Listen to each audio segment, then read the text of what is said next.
जी बच्चों, हम कर रहे हैं एक्सरसाइज के क्वेश्चन। लास्ट एक्सरसाइज क्वेश्चन हमने किया था 13.4।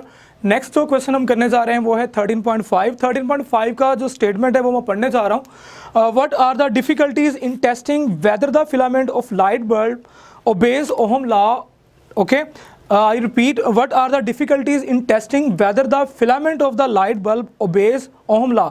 जी, क्वेश्चन ये है कि जब हम फिलामेंट को टेस्ट करते हैं कि वो देखते हैं कि वो ओबे कर रहा है ओहम लॉ को कि नहीं कर रहा है, तो कौन कौन सी मुश्किलात का सामना करना पड़ता है उसको देखते हैं। सबसे पहले हमने देखना है कि ओहम लॉज को कौन कौन से कंडक्टर जो हैं वो ओबे करते हैं। तो जब हमने लिटरेचर गो थ्रू किया था, जब हमने चैप्टर को गो थ्रू किया था बच्चों, तब हमने ये पढ़ा था कि only those conductor obeys the Ohm law whose resistance remains constant, जिनकी रेजिस्टेंस जो है वो क्या रहती है, कांस्टेंट रहती है। अगर हम ये ग्राफ लेते थे V और I का, तो इसमें हम देखते थे हमारे पास रेजिस्टेंस जो होती थी ये क्या होती थी, कांस्टेंट होती थी। I और V का अगर हम ग्राफ ड्रा करते थे तो वो कंडक्टर जिनकी यानी कि जिनका V is equal to I R, ठीक है, और V is equal to I R और R is equal to V over I ratio जो है ये अगर कांस्टेंट रहती है, ठीक है, अगर ये कांस्टेंट रहती है ये रेशो, तो वो कंडक्टर हमारे पास ओबे करते हैं ओहम लॉ को, और उन कंडक्टर्स को नाम देते हैं ओहमिक कंडक्टर का,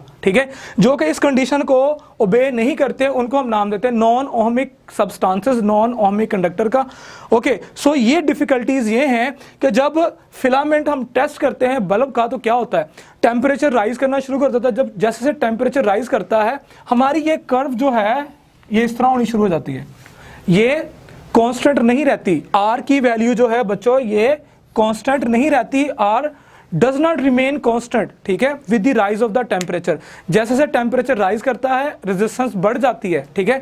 जब रेजिस्टेंस उसकी बढ़ जाएगी इसका मतलब ये है कि हमारे पास जो वैल्यू है V ओवर I यानी कि R जो है वो कांस्टेंट नहीं रहता। With the increase in the temperature, with the increase of the temperature, value of the resistance increases.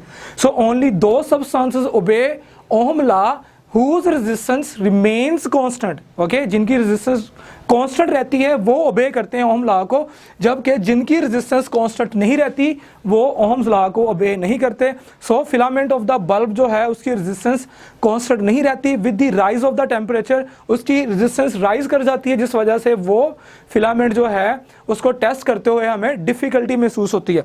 सो इन अल्फाज को आप अपनी वर्डिंग में लिख सकते हैं कुछ इस तरह, Ohm's law holds only good for those conductors whose given resistance remains constant, R remains constant. Okay, so but we see that, okay, we found that the resistance of the filament does not remain constant, but with the increase of the temperature its resistance also increases.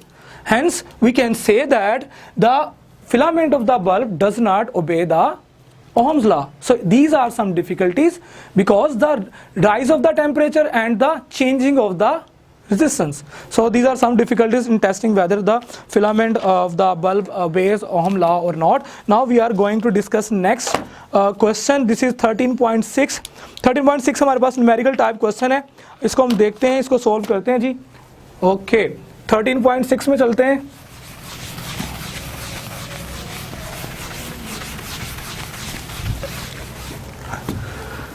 Okay, 13.6 की statement है, in the filament resistance lower और higher in 500 watt two 20 volt light bulb then in 100 watt two 20 bulb. Okay जी, हमने देखना है resistance को compare करना है कि इन दोनों फिलामेंट्स में, जिसमें हमें एक तो उसका पावर दिया गया है फिलामेंट का, बल्ब जो है, कह रहे हैं फिलामेंट बल्ब जो है, जो बल्ब होता है उसका फिलामेंट जो है उसकी हम तो पावर दी गई है 500 वॉट, वोल्टेज दोनों का सेम है 220 है, जबकि सिर्फ पावर जो है वो चेंज है। तो सो सिंपल है, हमने R1 और R2 जो है इसके अंदर मालूम करना है। आंसर में R1 ये मालूम करेंगे और R2 जो है ये मालूम करेंगे, फिर इनको हम कंपेयर कर लेंगे कि इसमें से R1 की वैल्यू ग्रेटर है या R2 की वैल्यू ग्रेटर है। तो फार्मूला हमें पता है जी, फार्मूला हमारे पास पावर जो है P1 निकाल लेते हैं, वो हमारे पास आएगा V over R1, V square over R1 हो जाएगा।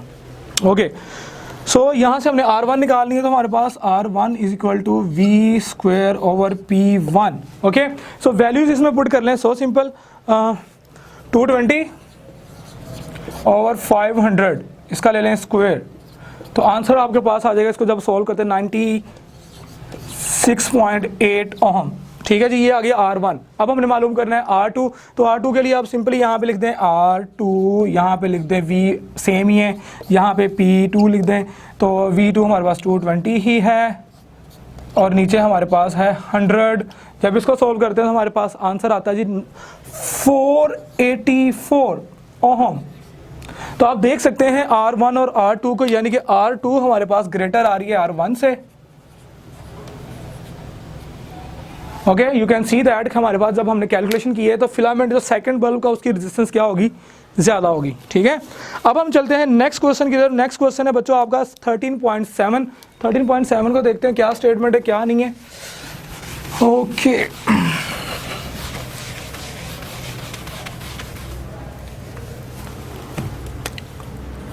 सो 13.7 के अंदर अगर हम देखें तो हमारे पास आ रहा है describe a circuit which will give a continuously varying potential. Okay, so हमने एक ऐसा सर्किट जो है वो डिस्क्राइब करना है जिसके अंदर हमें कंटिन्यूसली वेरिंग पोटेंशियल मिले। बच्चों तो ये वाला टॉपिक हम ऑलरेडी कर चुके हैं। आपने टॉपिक देखना है बुक के अंदर, जो है पोटेंशियल डिवाइडर वाला टॉपिक है हमारे पास,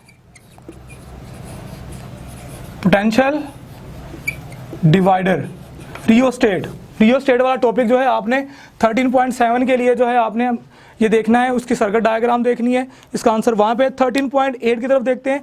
13.8 में हमने क्या करना है,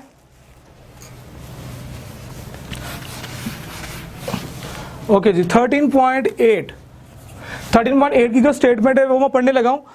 explain why the terminal potential difference of a battery decreases when the current from it increases. Okay जी, उसने कहा है कि टर्मिनल पोटेंशियल डिफरेंस जो है वो बैटरी का डिक्रीज क्यों कर जाता है जब उसमें से हम करंट गुजारते हैं। तो बच्चों इसका आंसर भी आपने टॉपिक में जब हमने कंपेयर किया था किसको, जब हमने पोटेंशियल डिफरेंस को ओके एंड ईएमएफ ये टॉपिक किया था, तो हमने वहां पे एक रिलेशन पढ़ा जिसका नाम था V is equal to E minus IR।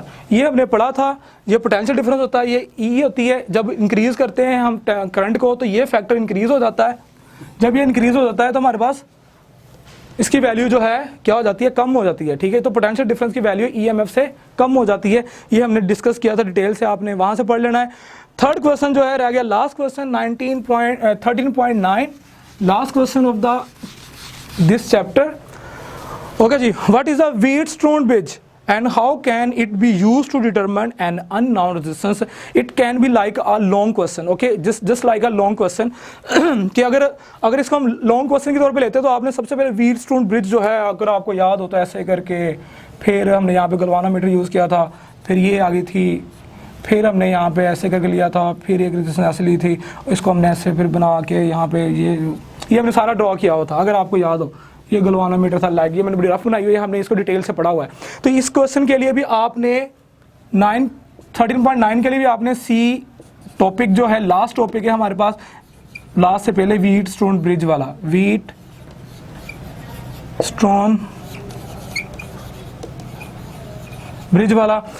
Bridge की डेफिनेशन मैंने बताई थी, इसकी कंस्ट्रक्शन बताई थी, और इसको क्यों यूज करते हैं, to find out the unknown resistance. ठीक है, इसको हम कैसे यूज करते हैं अननोन रेजिस्टेंस मालूम करने के लिए। हम इसकी 3 लूप बना लेते हैं। एक लूप हमारे पास यहाँ पे होती है, दूसरी लूप यहाँ पे होती है, तीसरी लूप हम यहाँ बना लेते हैं। हमारे पास टर्मिनल ABCD और इस तरह जो है हम इसको सॉल्व करते थे। अगर आप लोगों को याद हो लास्ट टॉपिक में हमने इसे डिटेल से जो था इसको पढ़ा था। आपने उस टॉपिक को अच्छी तरह देखना है और वहीं से इसका आंसर है just define the Wheatstone bridge, okay, then draw the circuit and then you can explain how can we use this Wheatstone bridge and find out the unknown resistance. So these are the some questions students. Okay, अगर कोई question हो अगर आपको तो आप comment में लिख सकते हैं, मैं ट्राई करूंगा कि आप लोगों को इसका आंसर वहीं पे दे दूं। ठीक है, so these are the questions. आपने मेहनत करनी है, आपके एग्जाम आ रहे हैं आगे, तो अच्छी तरह आपने इनको डिटेल से पढ़ना है। Best of luck.